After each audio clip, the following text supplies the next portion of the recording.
más allá de si es para el fondo de fomento audiovisual o si es para el fondo del empleo o si es para el fondo del Centro Cultural del Banco Interamericano, o cualquier proyecto para nuestro jefe o un proyecto que queremos presentar a amigos.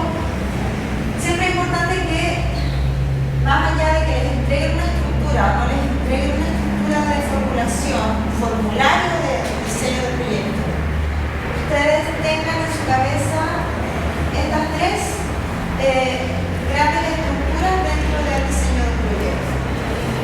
La primera, que es el contexto, y que la gente es la que siempre obvia, es justamente la que la gente no hace, porque le da la de investigar, porque le da flojera hacer análisis de terreno, porque nunca tiene tiempo, porque es más fácil sentarse a diseñar los objetivos, pero nunca prestamos atención allá, porque allá no va a decir.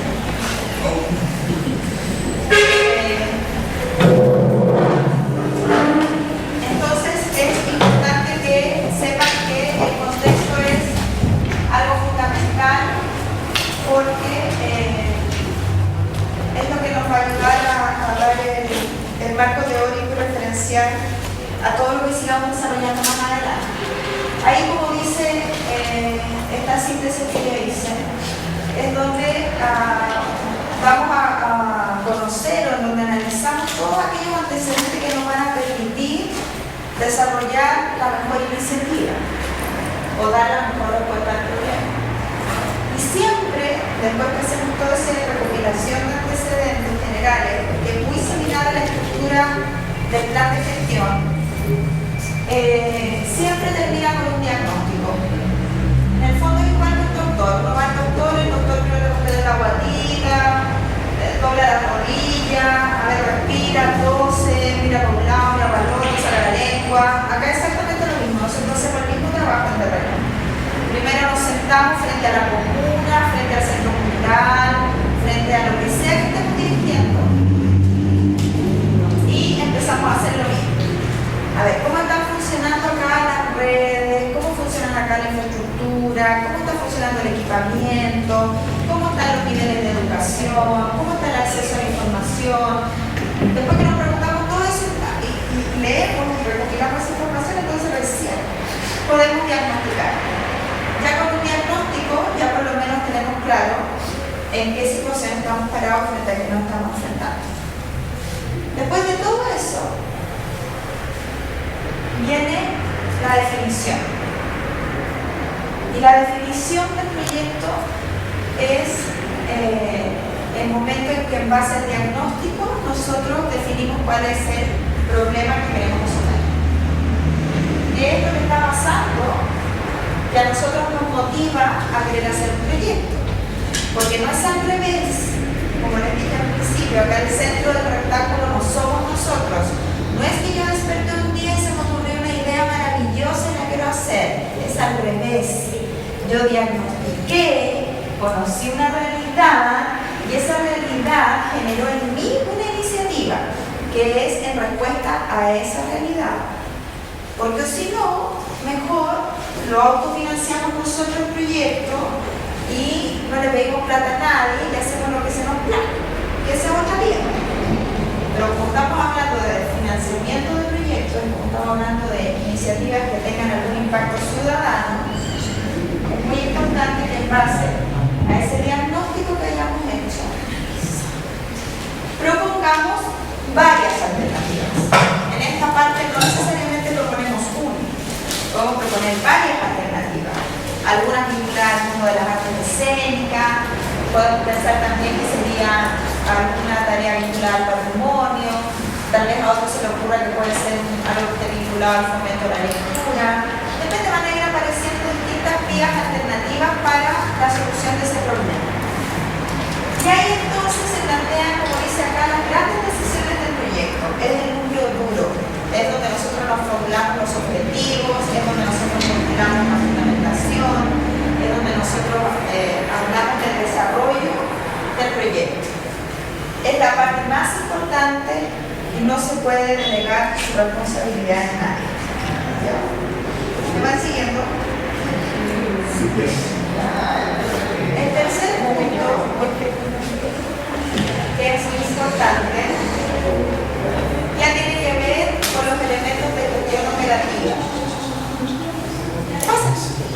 Hola, hola. Con la clase.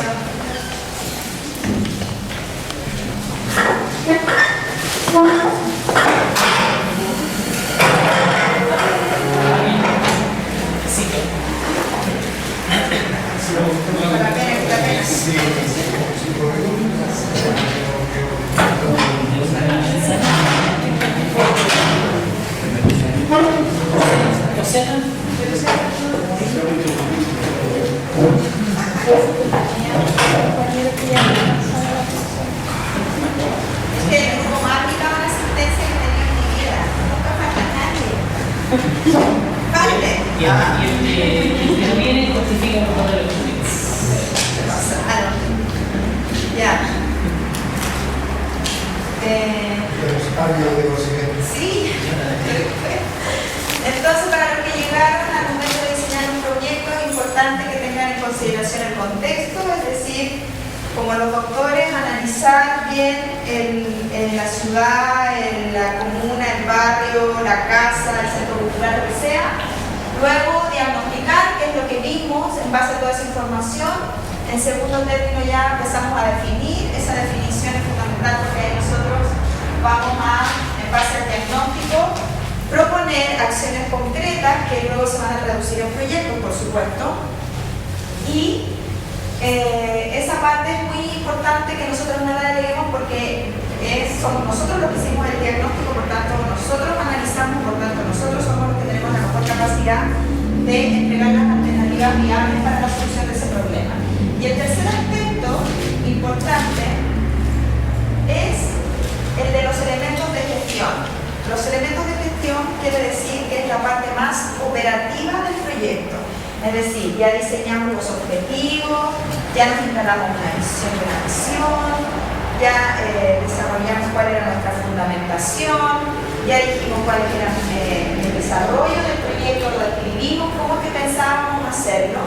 Entonces ahora nos saltamos a la etapa 3. En la etapa 3 es cuando yo por lo menos necesito ya del equipo operativo. Entonces ahí ya empiezo a llamar a algunos asistentes técnicos, asistentes especialistas en ciertas materias, de patrimonio, artes visuales de teatro, vestuaristas. Es cuando yo ya empiezo a aterrizar todo esto, que vendría siendo puro desarrollo, contenido, desarrollo, y llego a la tercera parte de cualquier proyecto, de cualquier fondo que postule a cualquier iniciativa y que es donde se sugieren las grandes propuestas de acción, en lo que muchos llaman el plan de actividades o que en Fondati se describan las actividades. Y entonces ahí ya viene lo que en el futuro además va a ser la etapa de preproducción y producción de nuestro proyecto cuando ya lo empecemos a ejecutar. Cualquier iniciativa va a tener estos tres grandes bloques, así es que cualquier iniciativa, aunque no les presenten un formulario, debería tener esta estructura de trabajo.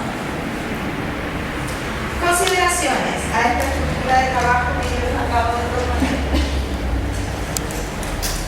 Para que no se vuelvan como locos como aprendiendo ese formulario, porque la gente como que se obsesiona con los formularios, porque cree que si no tiene el formulario en la mano, no puede diseñar ninguna propuesta, y al revés. Uno primero hace todo este ejercicio y luego lo adapta al formulario que le esté presentando. Entonces lo más importante es que entiendan que el tema del proyecto debe verse solo como una ayuda, como un referente, como algo que los orienta para poder desarrollar lo que sigue. No es algo que vaya a limitar el trabajo que ustedes están haciendo. Si ustedes le quieren agregar más cosas, lo pueden hacer. Pueden hacerlo, pueden aplicarlo en los anexos. Por ejemplo, hay proyectos que son súper restrictivos, que son, te dicen no más de 200 líneas, no más de 4 páginas, no sé qué. Bueno, ustedes se acotarán a eso, pero eso no quiere decir que los anexos, los antecedentes, los adjuntos, todo lo demás no tengamos también la oportunidad de explicar aquello que queremos explicar. El formulario no limita. Ahora, también es importante que sea un formulario al que queremos postular un proyecto, nos adaptemos a las reglas y condiciones de ese formulario. Si hay gente a la que le dicen no más de un párrafo y escribe 5, o sea, y después se reclama porque no queda, y dice entonces, pero si yo expliqué todo, nadie te pidió que explicara todo. O sea, te dijeron los párrafos dicen lo que hay que decir. Y por eso acá dice que el esquema anterior que les di es un esquema que puede ir modificándose en la medida que vayamos desarrollando el punto tipo de proyecto. De la misma manera, el orden también puede alterarse. Por ejemplo, cuando uno presenta, y ese es otro curso, me imagino alguien se lo dictará, cuando uno hace un ramo que yo dicto se llama gestión de recursos financieros, cuando uno gestiona recursos para el sector privado, por ejemplo, presenta propuestas en una estructura totalmente distinta a la que te pide el fondar. O sea, lo que menos yo haría es ocupar un formulario fondar para presentar una propuesta al sector público. Porque tienen distintos códigos, porque leen distinto, porque tienen tiempos distintos, porque manejan códigos y lenguajes distintos. Por tanto, el orden presentado, si alguna vez ustedes ven que alguien les presenta un proyecto distinto, no es porque la profesora se equivocó, hola. No es porque la profe se equivocó, me enseñó mal, me dijo que esta era la estructura, no. Es porque probablemente esa iniciativa que les estén presentando cumple objetivos distintos a los que yo por lo menos estoy viendo acá que tienen que ver con fuentes de financiamiento, sobre todo pública. Y en realidad más que pública como formas de estructurar un proyecto más allá de lo público y lo privado.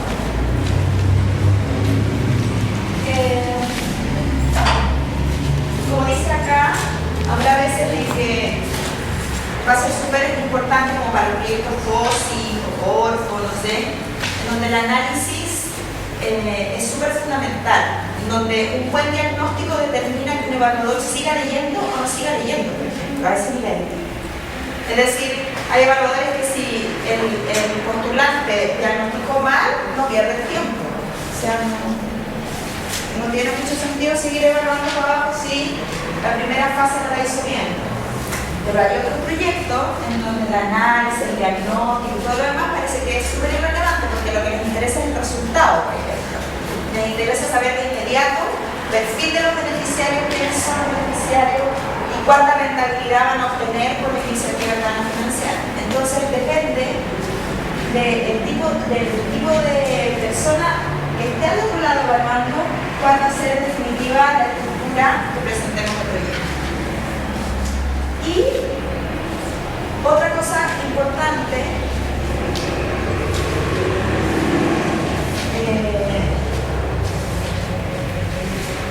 es el tema de la evaluación. Una buena evaluación siempre nos va a permitir en el futuro diseñar un buen proyecto.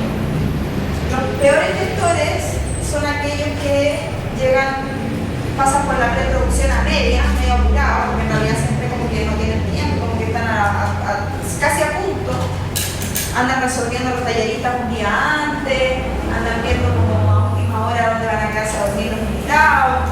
Esa gente generalmente hace la producción y luego ya no evalúa, sino que se pone a diseñar inmediatamente el mismo proyecto para el próximo año o a diseñar un nuevo proyecto y ese ya como que pasa al olvido. Esos son los peores gestores en Puerto Rico porque es súper importante mantener una manera sistemática de ir evaluando nuestras iniciativas durante, mientras las estamos desarrollando y también una vez finalizadas. Y para eso, obviamente, que hay indicadores y hay una serie de métodos que cuando trabajen con Lina, en el organismo estratégico, sin duda van a poder profundizar porque ella va a tener que trabajar en profundidad cosas que yo no alcanzo a trabajar acá, que tienen que ver, por ejemplo, con la etapa de investigación. Y ella en la etapa de investigación nos va a ayudar a diagnosticar, pero luego de diagnosticar nos va a ayudar también a ir haciendo el seguimiento y a ir aplicando indicadores que le permitan ir evaluando eso que ustedes diagnosticaron y la forma en que dijeron lo iban a resolver. Júntense entonces ahora en los grupos de 5 que habíamos dicho, 1, 2, 3, 4, 5, 1, 2, 3, 4, 5. ¿Trabajan los dos? ¿Como uno? 1, 2, 3, 4, 5. 1, 2, 3, 4, 5. Y 1, 2, 3,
darme esas 5 ideas que podrían convertirse en proyectos culturales, al menos necesito que me entreguen 5 antecedentes que me permitan diagnosticar por qué dijeron esas 5 ideas. Esas 5 ideas, no otras. Puede ser un proyecto comunal, puede ser un proyecto barrial, puede ser un proyecto específico de un centro cultural, de una biblioteca, puede ser un proyecto específico de un centro juvenil, da lo mismo. Ustedes se van a situar como algo que son, que no sé lo que van a elegir que son, van a anotar 5 ideas que podrían, no quiero objetivos, 5 ideas que podrían convertirse en proyectos culturales. Identificar en cada idea expresada el problema o la necesidad que intentan resolver. Es decir, la idea, y al ladito te van a decir cuál fue el diagnóstico que hicieron que hizo nacer esa idea. Y tercero, van a jerarquizar el orden de importancia de las ideas. Es decir, no van a decir, es verdad, mira, para estos 5 problemas que detectamos, se nos ocurrieron estas 5 ideas, pero si tuviéramos que elegir 2, priorizaríamos por estas razones ejecutar estas 2 y no estas otras 3, porque, no sé, como dice ahí, hay carencia de algo que se considera fundamental, por ejemplo. A mí se me ocurrió también que a veces puede ayudarnos a definir el número de habitantes que van a ser beneficiados. Hay gente que prefiere que sean poquitos pero bien beneficiados, y hay otra que prefiere que sean muchos los beneficiarios, pero que aunque el impacto sea menor. Ustedes tendrán que decirme qué es prioridad para ustedes. La compensación de desigualdad, por ejemplo, hay otros a los que eso no les importa, porque lo que importa da lo mismo si es para Pico o para no Pico o para quien sea, pero lo importante es que haya información de audiencia. Ustedes me tendrán que decir qué es lo importante para ustedes, qué no es importante para ustedes. O tal vez puede ser que hay una gran oportunidad en el mercado y es que se acaba de abrir un fondo de iniciativas de Corfo, que antes no existía, por ejemplo, que tiene que ver con rutas patrimoniales. Entonces ustedes van a aprovechar que existen esos recursos puntuales para satisfacer una necesidad. ¿Ya? Entonces tienen que hacer estas 3 cosas y en 15 minutos más nos van a contar a todos lo que hicieron.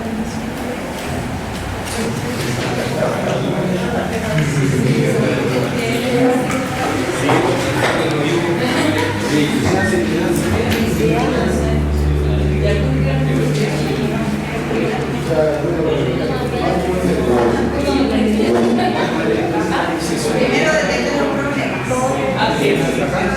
Eso es lo que estamos hablando. Sí, pero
se cruza, no es